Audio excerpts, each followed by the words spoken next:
Bonsoir à toutes et à tous. Bienvenue sur cette fin de journée sur le focus organisé, parrainé par l'ATEP. Vous présenterez en quelques mots l'ATEP, j'imagine. Le sujet aujourd'hui, ce sont les enjeux de la gestion de l'eau.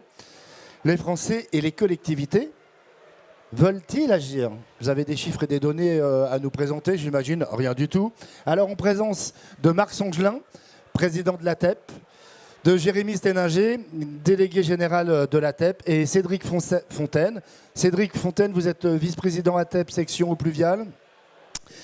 Vous dirigez un bureau d'études sur la gestion des eaux pluviales qui s'appelle Fontaine Engineering, si je ne dis pas de bêtises. Et en plus, vous êtes local de l'étape. Vous êtes rennais. Messieurs les intervenants, je vous rappelle la règle du jeu. 30 minutes, 20 minutes d'intervention, et on laisse 10 minutes de temps pour le débat et la question dans la salle. Je vous laisse la parole. Merci Luc. Bonsoir, merci d'être présent. Effectivement, je vais commencer cet atelier par vous présenter l'ATEP. Présenter l'ATEP qui a aujourd'hui 5 ans. Mais ce n'est pas uniquement 5 ans de sa création, puisque l'ATEP fait suite à une longue culture et action syndicale, puisqu'elle fait suite à des syndicats historiques depuis la fin des années 70, qui étaient plutôt focalisés sur l'assainissement individuel. Puis, en 2020, on a pris un virage, changement de nom et ouverture sur 3 axes ou 3 thématiques principales. La séparation à la source ou le traitement des eaux usées en assainissement autonome. Donc, on reste dans l'esprit initial de l'ATEP, et avec 2 axes qui se sont rajoutés sur la gestion décentralisée des eaux de pluie et des eaux pluviales, et la valorisation des eaux non conventionnelles. Donc, eaux non conventionnelles, c'est les eaux usées traitées, réutilisées, les eaux grises, dont on entend de plus en plus parler, et la valorisation des eaux de pluie. Alors l'ATEP s'inscrit dans une démarche globale de gestion des eaux à l'échelle de la parcelle et du bâtiment. Et c'est en prolongement des avancées réglementaires qu'on a pu observer par le passé sur les réglementations thermiques, où on pousse en fait à ce que les réglementations s'adaptent au même titre sur le domaine de l'eau. Et l'ATEP vise à relever avec ambition en fait les défis environnementaux pour l'ensemble des bâtiments neufs, qui soient destinés à l'habitation ou à un usage tertiaire. Alors que fait l'ATEP? On fait principalement de la vulgarisation, de la pédagogie, de la publication de documents de type essentiel, de la simplification et vulgarisation de réglementation, d'explications de techniques. On rédige et on publie également des guides destinés à la profession, comme le guide sur la méthodologie des analyses de cycle de vie avec l'IRSTEA. On publie également des recommandations professionnelles de pose, notamment pour la pose de cuverie. Et aujourd'hui, on se positionne clairement comme un expert reconnu sur le domaine de l'eau, avec des solutions concrètes qui sont apportées au travers de nos adhérents. Adhérents qui se chiffrent aujourd'hui autour de 35, qui se répartissent à la fois sur des adhérents industriels, entreprises fabricantes de produits, de solutions, mais également l'écosystème, avec des entreprises qui s'occupent de l'entretien, la maintenance des systèmes, quelques sociétés de vidange, des bureaux d'études comme Cédric, qui étudient en amont les dossiers, font de la prescription, ce qui permet aujourd'hui de couvrir les 3 thématiques de l'ATEP, de l'activité historique assainissement vers la prospective réutilisation des eaux grises, par exemple, ou eaux usées traitées. Donc je vais laisser la parole à Jérémy qui va vous présenter les résultats de l'étude qu'on a commandée auprès d'Infopro Digital et qui s'est déroulée entre septembre et octobre 2025 sur les attentes des élus et des citoyens en termes de gestion de l'eau. Donc Jérémy, je te laisse la parole. Merci Marc, bonjour à toutes et à tous. Donc effectivement, je vais vous présenter ce travail. Mais tout d'abord, de quoi allons-nous parler en fait? Parce qu'on s'est rendu compte déjà en préparant cette étude, notamment en s'adressant à un volet grand public et en préparant nos questions, faut savoir de quoi on parle. Parce qu'on parle de réut, on parle de reuse, on parle d'eau non conventionnelle, on parle d'eau impropre à la consommation humaine. Enfin, il y a tout un tas de terminologies finalement qui, déjà pour la profession, ne sont pas toujours simples à adresser et à approprier. Donc pour parler au grand public, il a fallu qu'on fasse un effort de vulgarisation et un travail sur cette terminologie. Donc déjà une eau de pluie, quand on parle d'eau de pluie, qu'est-ce que c'est qu'une eau de pluie? C'est une eau qui a touché une surface. Ce sont les eaux de précipitation qui ont été captées avant qu'elles ne touchent le sol par un système de de récupération et d'utilisation d'eau de pluie. Ce sont notamment des eaux captées sur des toitures inaccessibles. Les eaux pluviales, c'est tout ce qui est eau de précipitation qui, après avoir touché le sol, ont ruisselé sur ce sol. Donc elles sont déjà un petit peu plus chargées que les eaux de pluie. Les eaux grises, donc au sens de notre réglementation de nos sujets, on parle d'eau grise, ce sont des eaux grises légères en fait, ce sont les eaux grises de salle de bain. Donc c'est la récupération des eaux liées aux activités domestiques, soit douche, lavabo. Et les eaux usées traitées, donc quand on parle d'eau usée traitée, sont les eaux usées issues d'une station d'épuration collective ou d'une station d'épuration industrielle qui ont fait l'objet d'un traitement. Donc on a mené effectivement une enquête avec Infopro Digital du 27 septembre au 17 octobre 2025 auprès de 223 élus et agents de collectivité et auprès de 1000 Français qui sont représentatifs de la population nationale. Donc on a fait un zoom, un focus sur les résultats des élus et des agents de collectivité à l'occasion du Salon des maires. Au Salon des maires, on a fait une communication et on a réservé la primeur des résultats finalement au carrefour des gestions de l'eau pour présenter les résultats des 1000 Français. Donc tout d'abord, un petit rappel par rapport à la première phase de l'étude qui était est-ce que les collectivités sont-elles vraiment prêtes à agir sur ce sujet-là? Donc sans aucune contre toute attente, 96% des collectivités estiment que la gestion de l'eau est une priorité absolue pour leur territoire. Donc ça nous a conforté dans le sens où il y avait un besoin d'action, d'appropriation des collectivités sur ce sujet-là. Ensuite, au niveau des Français, donc la gestion locale de l'eau, ce qu'attendent vraiment les Français. Donc on s'est rendu compte au final que les Français sont conscients, sont engagés, mais sont encore hésitants sur un certain nombre de sujets. Il y a de l'appropriation, il y a de la connaissance des solutions techniques disponibles, mais aussi du besoin d'accompagnement et notamment d'aide financière pour passer finalement de l'intention à l'action. Donc tout d'abord, il y a une forte sensibilité des Français à l'économie d'eau. À 67%, ils nous ont répondu qu'ils considéraient l'économie d'eau comme une préoccupation importante. Donc c'est intéressant parce qu'on est toujours en train de dire le prix de l'eau n'est pas assez cher, il y a des problèmes de ressources, mais oui, non, il n'y a pas de problème de ressources. Donc les Français pourraient se dire c'est un bien de consommation courante, on ouvre le robinet, ça coule. Mais en fait, il y a quand même une préoccupation sur 67% des Français qui sont quand même sensibles à préserver et à économiser cette ressource. Donc sur les priorités des Français, il y a une petite distinction avec les collectivités. On se rend compte que les deux ont la même préoccupation d'anticipation de la sécheresse et de réduction des prélèvements d'eau. Et contrairement aux collectivités, les Français sont assez sensibles à la prévention du risque incendie. À 76%, ils se sentent préoccupés par ce sujet-là et d'avoir un besoin d'action par rapport à la prévention du risque incendie. Donc on a analysé ce chiffre en se disant que, comme vous l'avez vu, on a fait l'enquête entre septembre et octobre.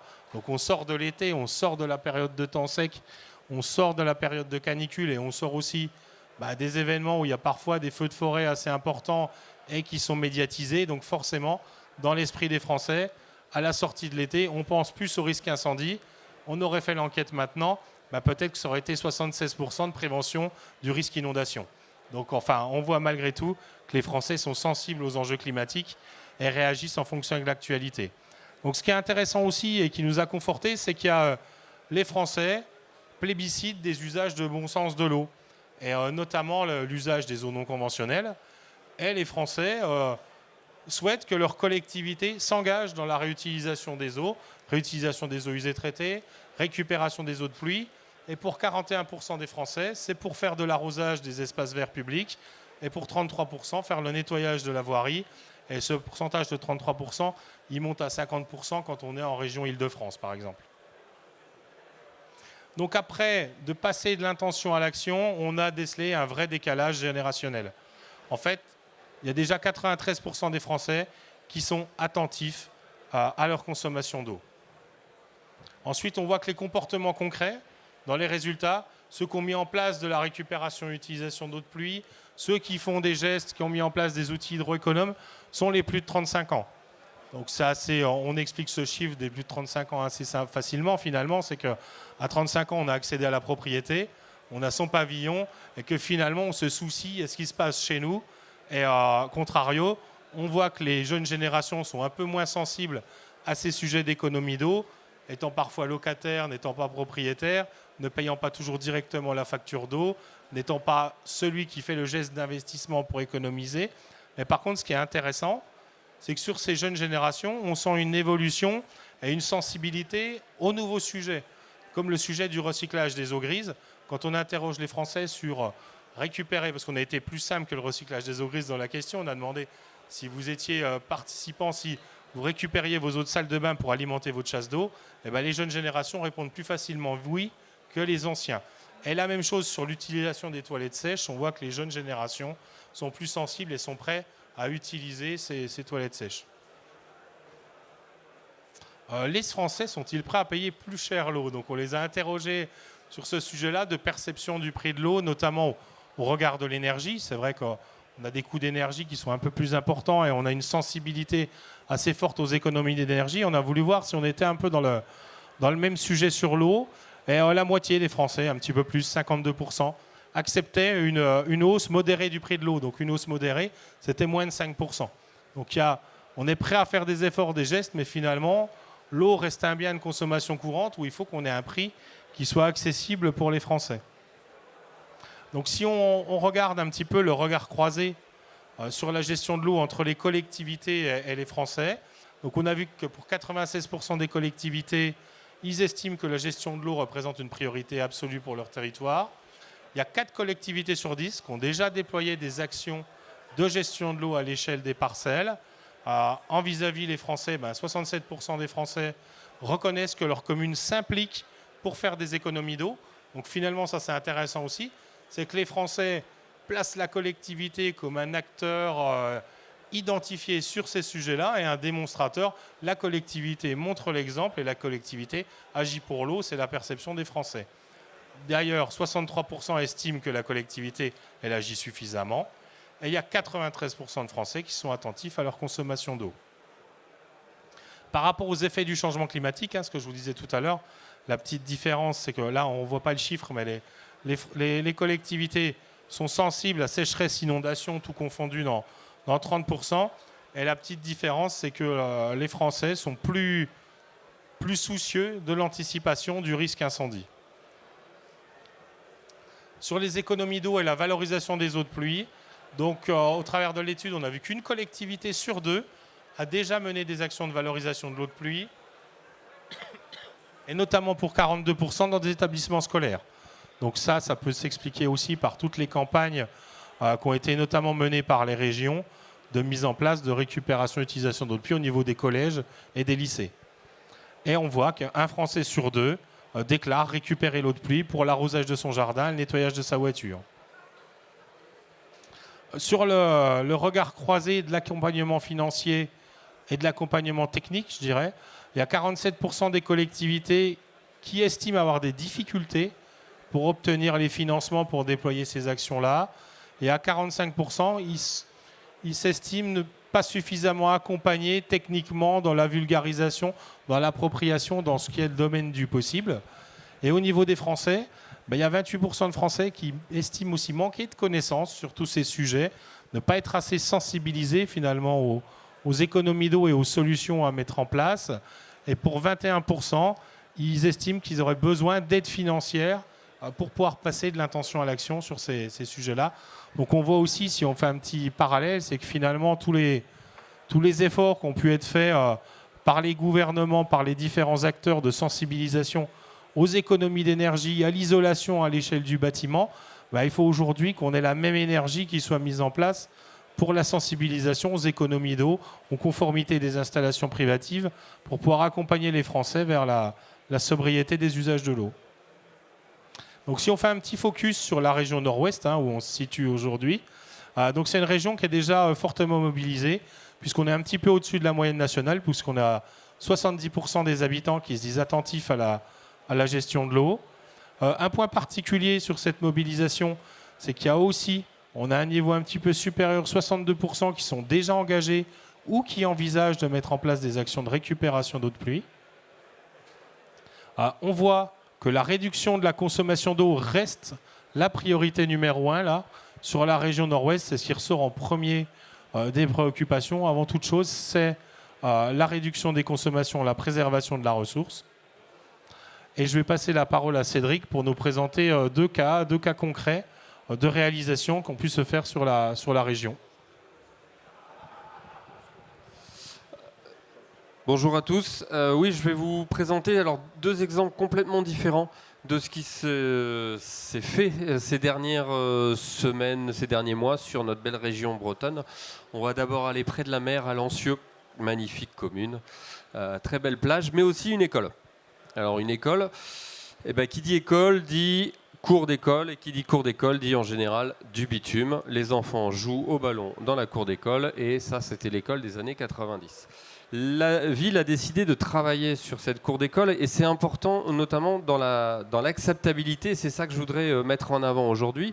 Donc on va faire une cour oasis. Alors ceux qui ne connaissent pas les cours oasis, globalement c'est dire que la cour d'école en bitume où on joue au foot, c'est la cour du passé. Maintenant il faut des coins de jeu, il faut que les enfants puissent être au calme et il faut aussi créer des îlots de fraîcheur parce que même à Lancieux, il peut faire de temps en temps plus de 15 degrés. Et donc il faut ces îlots de fraîcheur. Et il faut aussi gérer l'eau, il faut que l'eau s'infile dans le sol, il faut arrêter de mettre l'eau dans les tuyaux. C'était la volonté de la ville de Lancieux. Donc tout un travail a été fait avec les professeurs, avec les parents d'élèves, mais aussi avec les enfants. Et là, dans l'acceptabilité, on va voir que si les parents étaient très réticents au départ, parce que qui dit sol en herbe dit terre, dit pantalon sale, etc. Les enfants n'ont pas du tout cette même image de la cour d'école et c'est ce qu'on vous montre sur ces photos. Donc la photo que vous voyez à gauche, c'est la nouvelle cour d'école. Avant, vous imaginiez, c'était du bitume sur 100% de la cour. Il y a des espaces qui ont été créés avec des végétaux. Il y a une noue aussi qui a été créée pour gérer les eaux de pluie. L'idée étant de gérer une pluie d'orage décennal. Et en fait, le résultat est même meilleur qu'imaginé parce qu'il y a quelques semaines, on a eu une pluie d'orage très violente. Alors très violente chez nous, c'est plus de 35 mm, donc c'est peu pour les gens du Sud. Et il n'y a pas une goutte d'eau qui est sortie de cette école. C'est pour vous montrer qu'avec des travaux assez simples, aidés par l'agence de l'eau, on parlait de financement, les élus qui demandent des financements, aidés par l'agence de l'eau à hauteur d'à peu près 30% du budget, on arrive à gérer l'eau à la parcelle, qui est une des priorités de la ville. Et quand je vous parlais de l'acceptabilité des enfants, j'adore cette petite image que vous voyez, ce magnifique tipi. Parce que quand on a créé cette cour d'école, les parents nous ont dit « mais ça fait moins d'espace pour qu'ils jouent, les enfants ». La noue, cet espace d'espace vert en creux, c'est un espace perdu. La réponse des enfants était simple. Non, c'est un espace où on va jouer avec les copains, on va se créer des cabanes, on va se créer des histoires. Et en fait, 100% de la cour d'école est aujourd'hui utilisée comme avant. Et donc, nos enfants vont nous montrer comment mieux gérer l'eau de pluie demain et comment l'infiltrer. Donc ça, c'était le premier exemple. On est vraiment sur les eaux pluviales. Et là, je voudrais revenir plutôt sur la partie récupération d'eau de pluie avec la ville de Rennes. Alors, on est à Rennes, donc on va leur rendre hommage en parlant de leur politique. Et notamment, c'est la première ville qui a créé un PLU dans lequel on impose la récupération d'eau de pluie. Ça, vous allez dire, il y a d'autres villes qui le font. On impose la gestion des pluies d'orage avec des bassins d'infiltration, etc. Mais la ville de Rennes, et c'est ça la nouveauté, vous dit si vous utilisez l'eau de pluie à l'intérieur des bâtiments pour récupérer, pour alimenter vos chasses d'eau, pour alimenter votre lave-linge, je vous donne un crédit sur les ouvrages que vous devez mettre en œuvre pour gérer l'eau à la parcelle. En un mot, si vous récupérez l'eau de pluie pour faire que de l'arrosage, vous aurez une cuve d'eau de pluie obligatoire, plus un bassin d'orage infiltrant. Si vous récupérez l'eau de pluie et que vous alimentez vos toilettes avec, vous n'aurez plus besoin de mettre ce bassin d'infiltration parce qu'on estime que vous allez consommer l'eau qui tombe chez vous et vous allez désengorger nos réseaux. C'est la première fois qu'un PLU va aussi loin dans ce sens en prenant en compte le double avantage de la récupération d'eau de pluie. Je récupère et ça me permet, donc je fais des économies d'eau, je réduis ma consommation et en plus ça me permet d'éviter des inondations dans mon réseau. Deuxième point qu'a fait la ville de Rennes et qui est aussi quelque chose, c'est plus pour donner des idées à ceux qui vont travailler dessus, c'est d'avoir une vision large parce que la ville de Rennes s'est imposée à elle-même la récupération d'eau de pluie. Alors Jérémy l'a dit tout à l'heure, 41% des Français veulent qu'on arrose les espaces verts, 33% qu'on nettoie les voiries avec de l'eau de pluie. Et on en met aussi dans les écoles. En général, l'eau de pluie de l'école, elle sert aux toilettes de l'école. L'eau de pluie des services techniques, elle remplit les balayeuses. Et ce qu'on récupère sur les serres, ça arrose les espaces verts. Et bien là, la démarche a été complètement différente. On a essayé de mutualiser les choses. Est-ce que l'eau de pluie de l'école, elle ne peut pas servir au service voirie l'été? L'été, il n'y a pas d'enfants dans l'école, les chasses d'eau ne sont pas tirées. Est-ce que le service voirie ne peut pas alimenter, aller venir chercher son eau grise sur la piscine? Parce que la piscine est au centre-ville et c'est elle qui va nous donner des ressources. Et en fait, il y a une vision comme ça, mutualisée de toutes nos installations, qui est extrêmement intéressante. On a des installations qui servent 100% du temps, qui permettent de faire des économies d'échelle. Et c'est le deuxième point que je voulais mettre en avant. La récupération d'eau de pluie, ce n'est pas uniquement pour le particulier, pour faire son arrosage, c'est pour des usages très variés. Et en mutualisant à l'échelle d'une collectivité, on va vraiment gagner en efficience sur ces installations. Merci beaucoup Cédric pour ce témoignage. Donc en conclusion, simplement dire qu'effectivement, on le voit, que ce soit les collectivités ou les Français, il y a un besoin d'accompagnement, d'appropriation sur les techniques, sur comment c'est possible, comment ça doit être fait, qu'est-ce qu'on peut faire, qu'est-ce qu'on a le droit de faire, et ensuite d'un accompagnement financier pour passer de l'intention à l'action. Donc voilà, on en a terminé pour la présentation de ces résultats. On est à votre disposition. Je crois qu'il reste 7 bonnes minutes où on peut répondre à vos questions. Bonjour à tous, Benjamin Mion, technicien Vendéo. J'ai juste une question sur le deuxième point, la récupération des eaux non conventionnelles. Vous pouvez en dire un petit peu plus sur les cuves? C'est simplement, moi j'ai compris que c'était la récupération des eaux grises de lavage de filtres de piscine qui étaient réutilisées pour des usages autres ou pas du tout? Ouais, sur le projet de la ville de Rennes, il y a plusieurs zones non conventionnelles qui sont utilisées. Il y a de l'eau de pluie. Il y a des bâtiments sur lesquels on va récupérer l'eau de pluie. Sinon, il y a effectivement le recyclage des eaux grises de piscine. Alors, c'est pas les eaux de filtre, de nettoyage des filtres. Celles-ci, elles sont évacuées parce qu'elles sont quand même très chargées.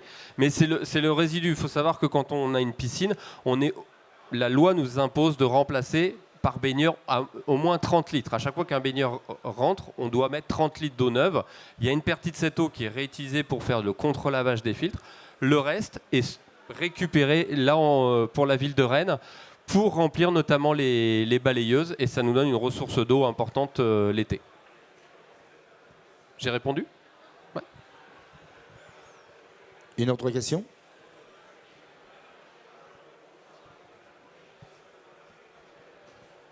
Oui, bonjour, Éric Divet, je travaille sur le Rhône à la CNR. J'avais une question là, sur l'association. Quand vous travaillez à la parcelle, est-ce que dans votre périmètre, il y a aussi les parcelles agricoles, hors ville? Et est-ce que vous vous intéressez à l'hydrologie régénérative? Alors sur la question des parcelles, alors hydrologie générative, il faudra qu'on m'explique un peu, c'est un terme, je ne suis pas sachant comme vous, j'imagine, sur ce thème-là. Par contre, sur la notion de parcelle, c'est une très bonne question parce que ça a été un débat à la création de la TEP. Qu'est-ce qu'on entend par parcelle? Est-ce que c'est une maison? Est-ce que c'est le jardin qui est autour de la maison? Est-ce que ça peut être un lotissement? Est-ce que c'est un champ? Est-ce que c'est un bâtiment tertiaire? En fait, c'est pour ça qu'on a gardé ce terme de parcelle, puisqu'en fait, derrière, nous, ce qu'on entend, c'est qu'on gère l'eau localement. Donc, l'idée, c'est de gérer l'eau localement. Donc, la parcelle, ça peut être effectivement tout, de tout type et de toute taille. On n'a pas vraiment de limite, en fait, de taille. L'essentiel, c'est de vraiment partir sur une gestion décentralisée, déconnectée de l'eau. Donc, ça peut être effectivement sur des parcelles de taille différentes.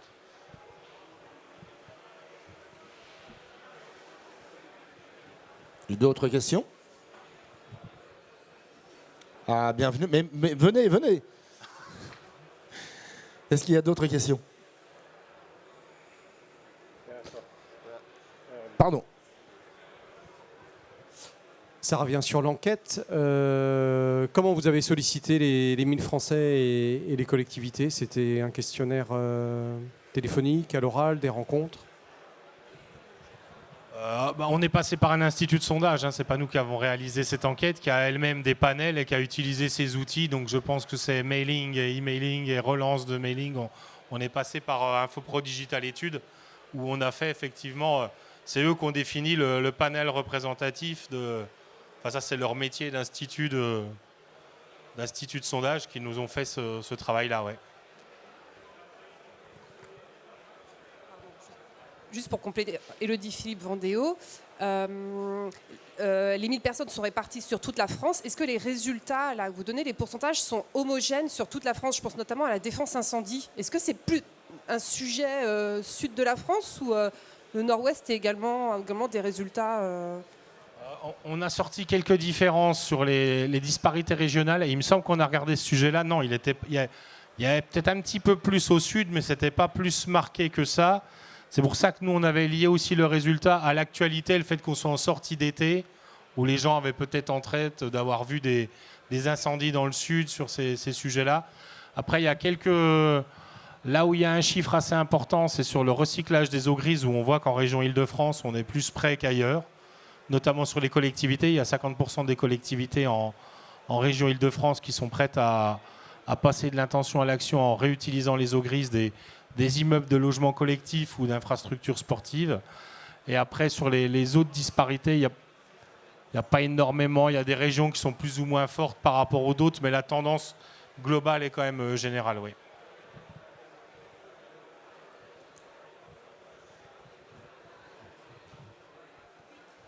D'autres questions?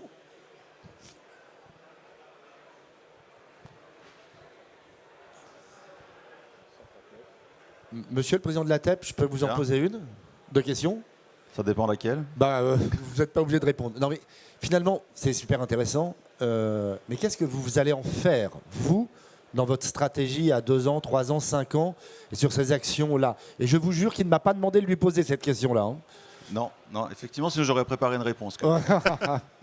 Non, ce qu'on va en faire, c'est surtout axer notre communication auprès des élus, puisqu'en fait, on s'est rendu compte en discutant avec eux qu'il y avait une certaine sensibilité. Donc, on peut parler des sénateurs, des députés, des élus locaux, et il y a une certaine sensibilité à mettre en œuvre en fait des solutions de récupération d'eau ou de gestion d'eau. On l'a vu sur les résultats plus spécifiques aux collectivités.